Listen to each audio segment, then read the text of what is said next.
the USS Tokyo auction. Auction about, I think it's 37,000 cars just today. We have a plethora of cars, all very high end. We also have cars here that not a lot have seen before. All these cars here in the lot today will be auctioned off, about 37,000 cars just today.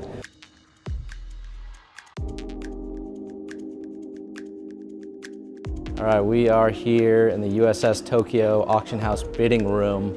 This is where all the bidding goes on for the cars. As you can see, there are 12 screens projected up front, but people not only bidding here, they're bidding at their homes, at their work, maybe even when they're driving.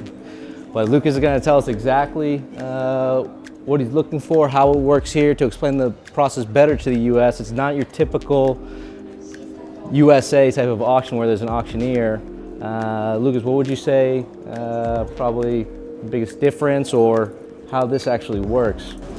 Okay, so every single person has their own account. Every single company has their own account, and you get a card, identification card. They can issue cards like this for their employees, and they can use them. Okay. There's a lot of trust involved in it as well, because obviously you're spending a lot of money on cars. Right. And right now I just logged in to the basic screen. So here you can see what's over there.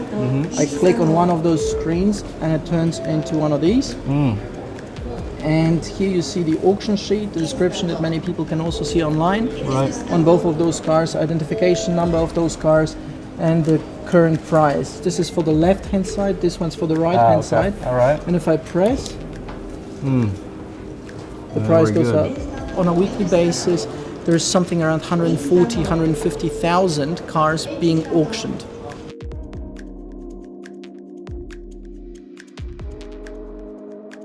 Lucas, he's going to give us a walkthrough and really show people what type of level of inspection we're doing on the ground here.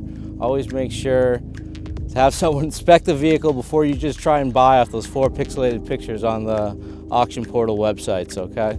So you can see it's a Porsche. It all says in Japanese katakana. Engine size is 3.3 liter, but here 1987 model. From a 930 turbo, factory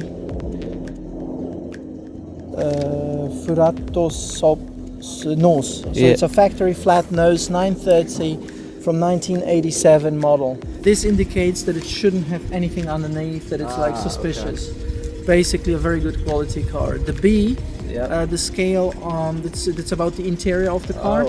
It goes all the way from A to F. And an A is a perfect car. Right, brand new. Literally. The wearing part, because that's the part that's being used the most. Of course. Yeah, the passenger seat looks really good. And also quite important, the indication that this one is pretty much intact is that this car has been in a garage, most probably also air-conditioned garage. So it's been really looked after. And you can see the side steps, they're not worn out. Usually people step on them. There is a 7 days period, warranty cool-off period, where you can actually claim the car back. Especially in cars like that. This is a $100,000 car. You want to make sure that you're buying the right thing. For me, this car is worth approximately $130,000, $140,000. Wow. It hasn't been sold for the past 2 weeks, and the price climbed all the way to something around 115, 120. But the price that I'm suggesting is my personal preference, just because it's a very rare car and it's very difficult to come across those.